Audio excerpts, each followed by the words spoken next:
Hello everyone, Storm11 here. Today we'll be taking a look into a possibility for a tornado outbreak that could be going on across the Texas Panhandle and also including western Oklahoma. There's going to be a chance for some strong tornadoes mixed in, very large hail, and also for some damage wind into the mix as well. We're also going to be tracking to a possibility for of a significant severe weather setup over a pretty large area. This is going to be happening on Wednesday here, and more areas could get included. And it's going to be over a pretty large area. So all this is going to be happening pretty much in one day. So we'll also be talking about that as well. So let's first take a look into the SPC Outlook. You guys can see already, we do have a moderate risk for severe weather just east of Amarillo, Texas here. The only city, pretty much, I mean, there's small towns in that area. But Pampa, Texas is kind of really one of your larger cities in that area that's included in a moderate risk. What's leading to moderate risk? Well, the tornado threat. We do have a 50% hatched area. Even areas in the 10% is also included into the potential for some strong tornadoes, which includes places like Amarillo, Dumas, and Borger, Texas as well. These are some of the similar regions that got hit decently good yesterday. So some of the same places is going to be experiencing another tornado threat. It looks like it could be better today. Here's your damage and wind threat probability. There could be a chance for some wind gusts higher to 75 miles an hour with some of these storms when they start to become linear. And also the hail. I'm surprised they have not upgraded that to a 45%. We got very strong mid-level lap rates going on here. Pretty high for this time of year. You're talking about between 8 to 9 degrees Celsius. And that's going to bring in some very strong updrafts in the area. So I'm honestly surprised there's not a 45% in there due to those lap rates in there, but that's just what it is there from the SPC. Segueing to my forecast here, and I made this last night, and you can tell already I made this last night because of this right here. But this is today, not day 2, so this is day 1 here. So I do have a moderate risk at place here yesterday out across portions of the Texas Panhandle and also including southwestern Oklahoma, which seems like I did a pretty good job on that, put into place, but similar to what the SPC has it. But I think they have it a little bit further north, also a little smaller as well. Meanwhile, you do have an enhanced risk of severe weather. All hazards are possible here, even for some significant severe, including very large hail, uh, damage winds, and also a couple tornadoes where some of those could be strong as well. And then you got the Slikers area. It may have a little too far north than what the SPC has us, but there'll be a chance for some severe thunderstorms up there either way. The margin risk does go all the way up to the Kansas and Nebraska border, and also goes close to the Mexico border as well. So definitely quite a large region, decently large region for severe weather. It's gonna be interesting what could be happening later today. I may do a live stream. We'll see. It just depends on how, if I have enough time or anything like that or not later today. I might do a live stream later today. What's currently going on in the area right now? Looks like we do have a severe thunderstorm warning in northeastern New Mexico right now.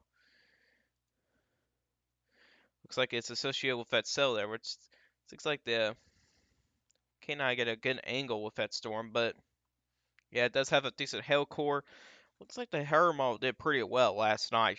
It did show possibility of a severe thunderstorm going on across some of these areas here later on, and it seems like that's the storm right there. But we'll take a look to some of the latest model runs. So we'll take a look into the HER 15Z run, and we do expect thunderstorms to develop in the next couple hours, especially in the evening.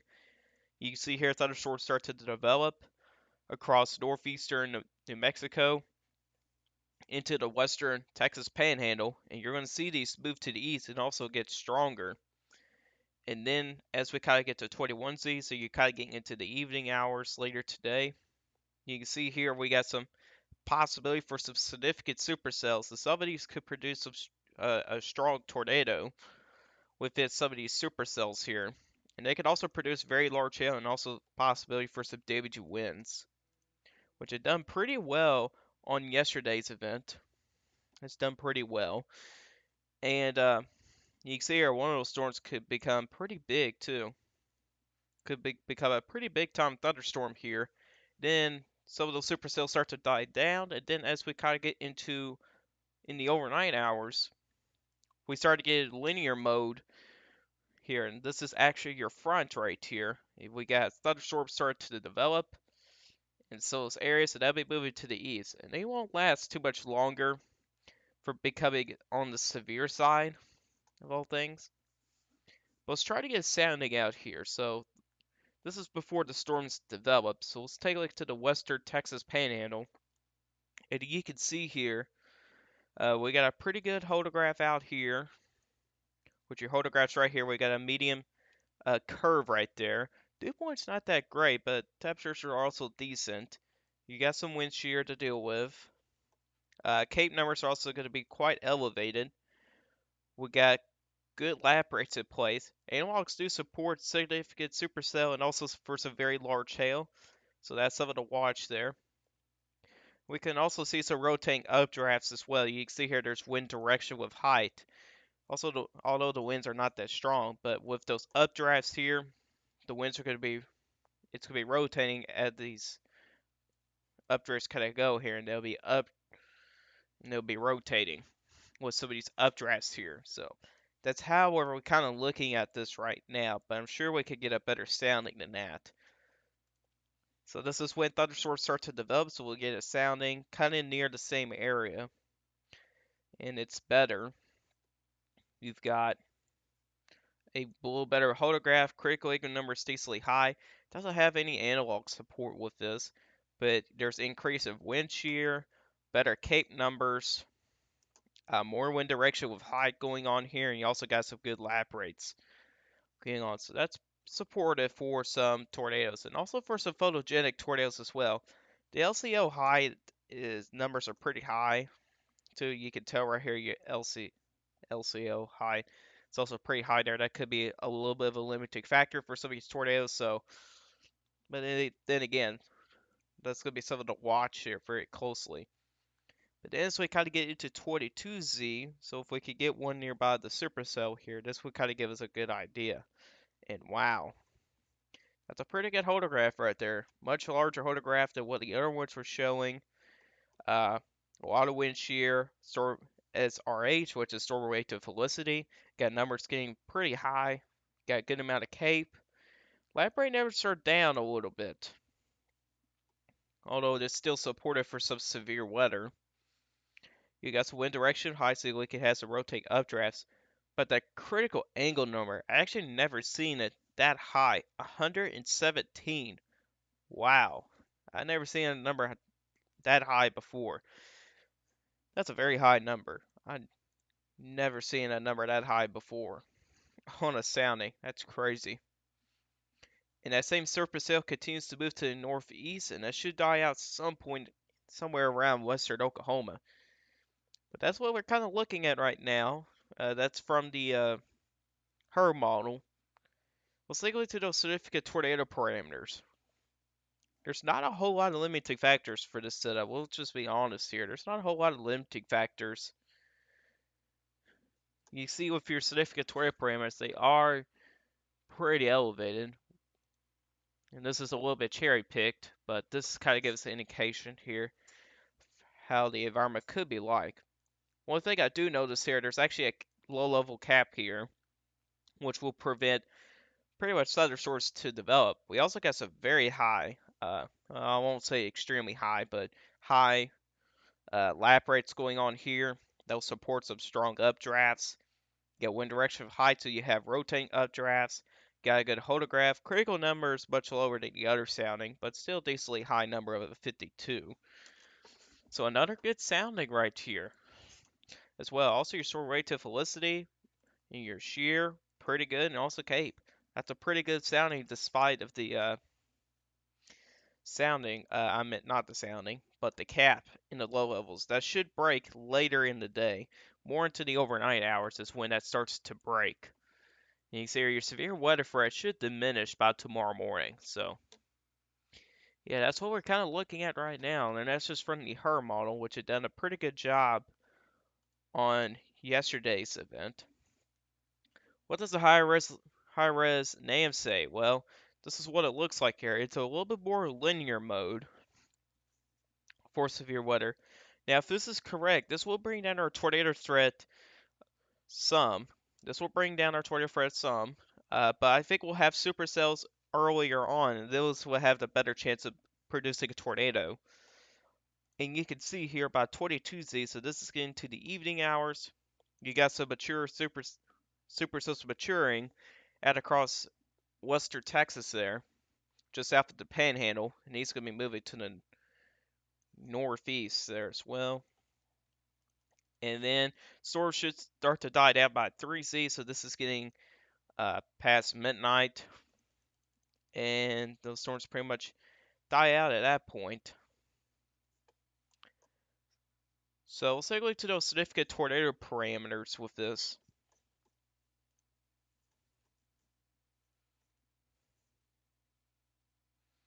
You can see here with these numbers right here, they were pretty high. Typically, if you have a specific tornado parameter of 1, you kind of have you pretty much have a tornado threat, but we are having some very high numbers with the setup. So let's kind of cherry pick here a little bit, see what we got here. You can see here we got a cap at the low levels. I do expect it to break into the overnight hours, and it'll probably a little bit more linear mode at that point. Wow, those storm relative velocity numbers are just very high. The wind shear is very high. You got a lot of cape going on here, especially at the surface. So looks like the mixed layer cape or the mid-level cape is pretty low, 425. But other than that, it's still a pretty decent sounding. I mean, critical numbers is there. Got a good holograph going on here. Got a cap going on. So, but I do expect it to break as we kind of get to into the overnight hours. Let's go a little bit further north here into the northern Texas Panhandle, and this is much better. Now, just ignore this thing here. Just ignore that. Most of the time, those things are not accurate. But you got a large photograph. The cap is weaker, so thunderstorms can start to develop through that cap there. Now, with some of these strong updrafts here, you can see we have some good lap rates going on here. Which, by the way, to have favorable severe weather for lap rates has to be over a 7. And we do have most of them over a 7. A couple of them are close to an 8 there as well. So, and got a feeling some of these updrafts will be able to make it through the cap here. So that we have stuff we have to watch here. So 850 millibars, that's right here, and it shows a number of a 7.3. So there may be a chance that with these strong lap rates here in some parts of the atmosphere, I feel like it's going to be able to break through that cap. We're going to see what's going to happen there. We got plenty of analog supporting, got good wind shear, storm relative velocity, a lot of wind direction hike going on, so you can have some rotating updrafts here going on into the supercell going on here. And this is also a large hail sounding too. Your 0 degree lines right here, and with those updrafts, so 700 to 500 millibars, which is this section right here, you may be able to get some hail going on kind of within this part of the storm here. And these updrafts are going to keep all this water that will turn to ice. It'll keep on going. It kind of stays in the cloud, and then eventually they'll fall. And you get a very large hail threat out of that. And that's how that pretty much works as well. Other than that, looking like there's going to be a potential tornado outbreak. We'll get one more sounding real quick, and we'll take a look to some other ingredients on a chart. And you can see are pretty much nearly the same thing here as the last one. Although it does have, wow, an 8.8. Yeah, I'm sure that's able to break through the cap there. So, but then again, this is 7 could be pretty interesting later today. Either way, look like we could have a potential tornado outbreak for portions of Texas Panhandle and also for western Oklahoma as well. But this is your severe weather ingredients list. So this is some of the basic things here you need for some severe weather. So 850 millibar winds, they're expected to be weak, and that's where you kind of get your large photographs from. 500 millibar winds, we got moderate winds going on, so you're probably talking about like 50 knot winds, maybe up to 60, and maybe as low as 40 knot winds. So that's what I kind of consider moderate winds. So you do have some winds going on up there. Dew points are going to be in the low 60s. That's favorable for some severe weather. There's going to be good about bulk shear, 60 to 80 knots. Store weight to velocity is also going to be pretty good. May have to up this number to 550, just looking at some of those soundings there. There's going to be plenty of that. Holdgrass got a large curve here, which I may have to upgrade this to really good. When you have large curves, that's a pretty good sign of, well, I should say that's a sign of possibility for some large tornadoes, possibly with some of these large curve photographs. Cape is going to be good as well, 1,000 to 1,900 joules per kilogram. Actually, I had to up this up here to about 3,000, probably 1,000 to 3,000. This is a little bit outdated, I'm not gonna lie here. But either way,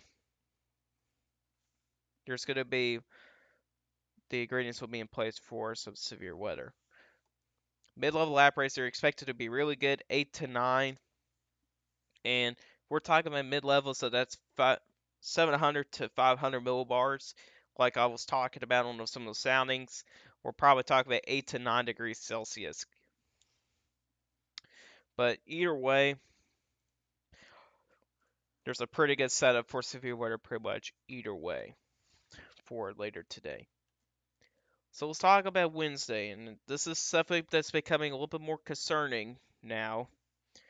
It seems like malls have been this has been kind of looking better and better, which I do believe the European mall's updating the time of making this video. Actually, it's not doing that yet. I'll be interested to see what the next run shows. But anyways, this is the European model, 8 o'clock in the morning. We do have some thunderstorm activity out across southeastern Kansas, southwestern Missouri, eastern Oklahoma, back down across eastern Texas, ports of Arkansas and Mississippi and Louisiana, and also experiencing some thunderstorm activity. This low is expected to deepen as it moves uh, to the northeast here, which I think the European model may be a little bit outlier. I think it's a little too slow. Most couple models I've seen is faster than the Euro. Also takes the low track a little bit further to the south, so that'll be something to watch here. But this is kind of getting into the evening hours here, and you can see here we got some numerous thunderstorm activity here out across Alabama, Mississippi, Louisiana, Arkansas, even into portions of Tennessee. You got some thunderstorm activity out across Missouri as well. A little bit of thunderstorm activity going on across portions of Kentucky and Indiana.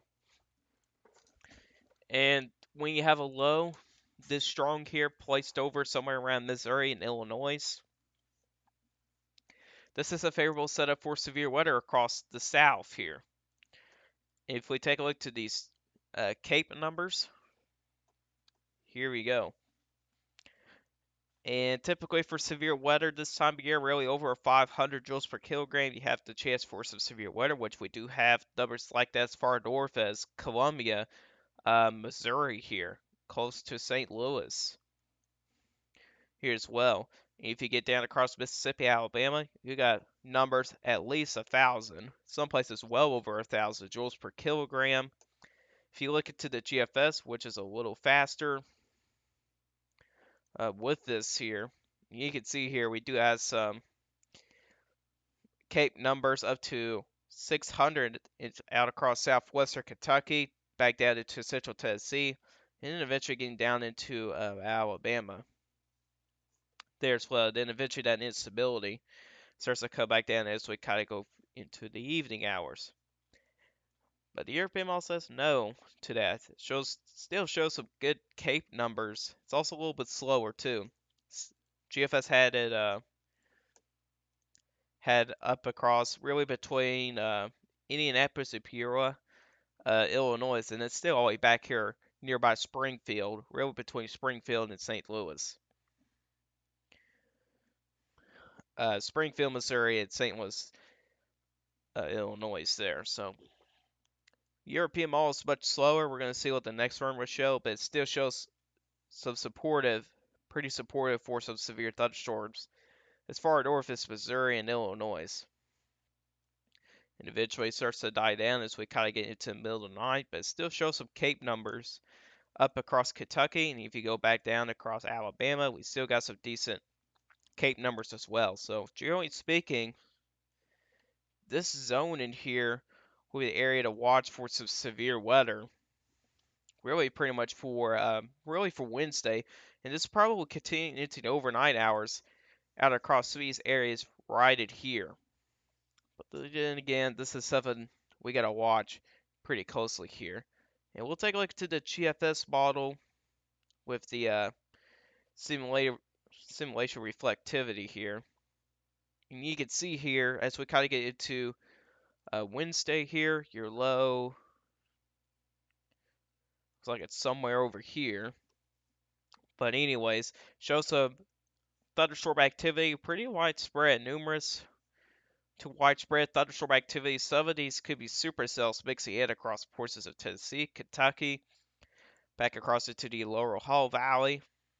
And as we kind of get into the evening hours on Wednesday, you can see here we actually have more in the way of scattered thunderstorms out across really Alabama, Tennessee, and Kentucky, southern Indiana.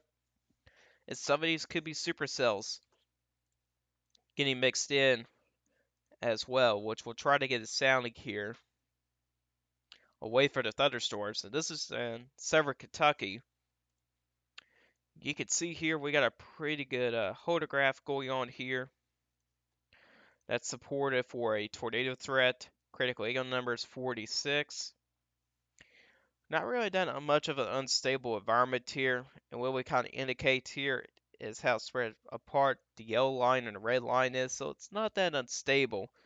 But you also still have a decent amount of cape going on. I mean, 1300 at the surface, 842. Wait a minute. I mean, we're looking at the wrong way. So the mid-level cape is actually 909, getting close to getting near 1,000 there. So it's pretty supportive for some severe weather. I mean, wind shear, that's good to go. And your lap rate, some of them it's actually at a 7. So that's favorable for some severe weather. So it does have some support from the lap rates with this. And it does have a couple analogs for this setup as well. And that's out across southern Kentucky here. And I believe it's better out across southern Alabama here, central and southern Alabama. Yeah, it's a little better. You got a better hodograph going on here, which is this thing's kind of in the way here. So you got a pretty good hodograph right there. You got a good amount of wind shear. Storm width of helicity is also pretty decently high as well.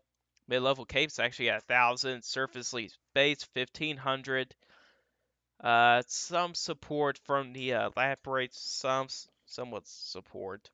You do have some wind direction high, so you can have some rotating updrafts with some of these storms as well. And also to keep in mind, dew points are going to be quite elevated. That's mid 60 dew points, 65, with temperatures in the low 70s, which I think it's going to be warmer than that, temperature-wise.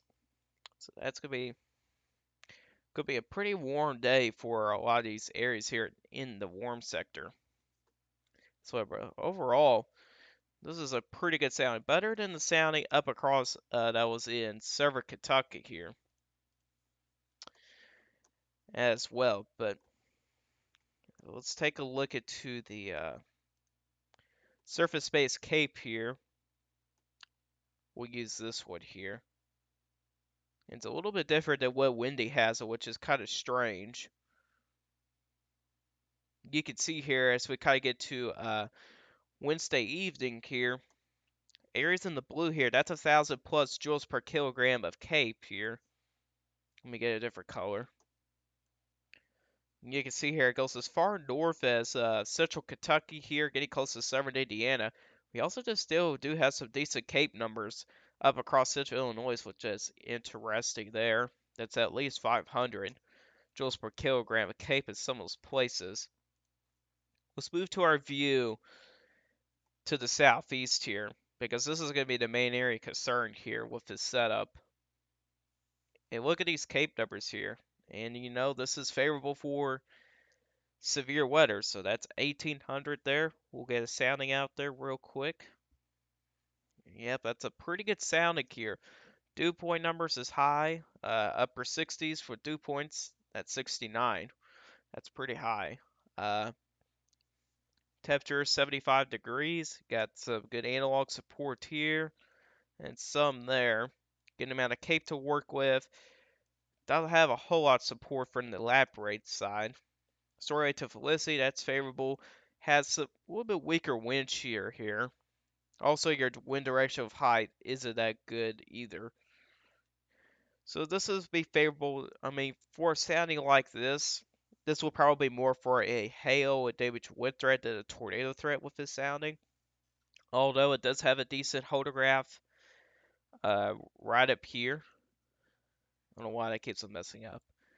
But you can see here we got a decent hodograph right here as well. So this is probably maybe going to be support for maybe some damage winds, maybe probably some hail as well. But we cannot rule out an isolated tornado just by looking at the sounding here. But again, this is something to watch closely here. Segueing to the GFS ensembles here. So this is an average mean from the all 20 members.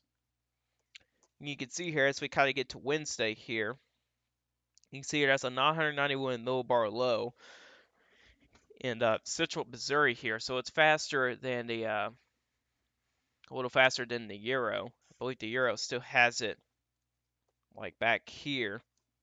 So it's a little faster, nearly as fast as the GFS model here. And you can see here, looking across Kentucky and Tennessee, man, you got a lot of thunderstorm activity going on here out across portions of Kentucky and Tennessee. So you got a pretty decent agreement there for thunderstorm activity across those areas. And some of those could be supercells as well. And you can see here how that continues on.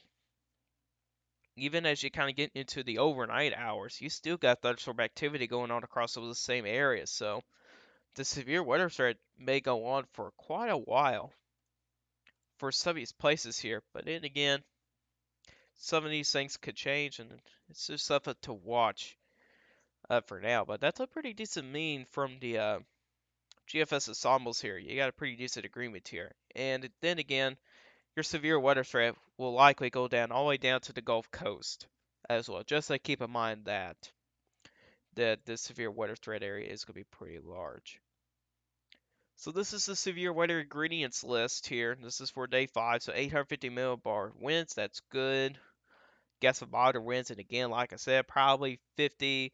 In some places, it's going to be at least 60 knots. At least when you get to the overnight hours, it'll be at least 60 knots. That could be supportive for damaging winds along that cold front, which we may have a squall line of storms that may develop along that cold front. 500 millibar winds, we got tons of divergence going on, so that's good. You also got some moderate winds going on at the same time. Dew points will be good. A lot of places could reach mid 60s. Bulk shear is also pretty good. Storm wake to Felicity is also pretty good. Hodographs are good. Medium curves. We'll see what the high resolution models will say. We still got a decent ways to go. CAPE is also looking to be good. 5,000 to 2,000, not 5,000, 500 to 2,000 joules per kilogram of CAPE, which is favorable. Mid-level lap rates, it's also good. 6.5 to 7.3 degrees Celsius here with the mid-level lap rates, which is still supportive for some severe weather. I mean, even at least a 6.5, that can still bring a little bit elevation for some severe weather. But the better stuff is when you get over a 7. So just to keep in mind that. But overall, still a pretty decent setup for severe weather on day 5. And, this ingredient list can change here since we're 5 days away for the event. But then again, this is something to watch closely here. I want to take a look into the CIPS analog-based severe probability guidance here. And this is by the analogs here. I don't really use this as often because it just doesn't do really a good job with some of these for a lot of these events. It just doesn't do a good job. But I'll use it this time here for this setup here. You can see here, it's got a very high probability across Mississippi and Arkansas here, which I think that's a little too far west. I think that could be probably a little further to the east here. But let's try to get some analogs here. And you can see here, yeah, it's not showing much of anything here. Yeah, this thing is kind of weird, to be honest, but that's why I kind of don't really use it often. But anyways, it's got a very high severe weather probability. Wind is also quite elevated, say favored hail. Your also tornado threat's pretty elevated. That's a 30% chance of getting a tornado of a 25-mile radius. So now, if were to be hatched, that'd be a high risk. But if it's not, that'd just be a moderate risk. So, but either way, it does show a pretty good probability for some severe weather somewhere around Dixie Alley here. And then again, it's going to be something to watch pretty closely here. Here's my forecast here for day 5. I made this last night, and I'm not going to make any changes for right now, but this is my thoughts here. With the setup here, I do have you 50% slight risk area and across southern Missouri, southern Illinois, southern Indiana, most of Kentucky, central and eastern Arkansas, most of Louisiana, far southeastern Texas, Mississippi, Alabama, northwestern Georgia, and also for most of Tennessee here. All hazards are possible in some of these areas here, and I almost forgot to show you guys the SPC Outlook. And yes, they have issued a 50% slight risk on this day. The only difference between my forecast and theirs, it's a little smaller. And I'll show you guys that in a moment. But then again, I'll say an upgrade is definitely possible with this setup here. If we could get a little bit better agreement here with the timing at least here. Some malls are a little bit, has the system moving late, or slower, I should say. You have some others that's faster.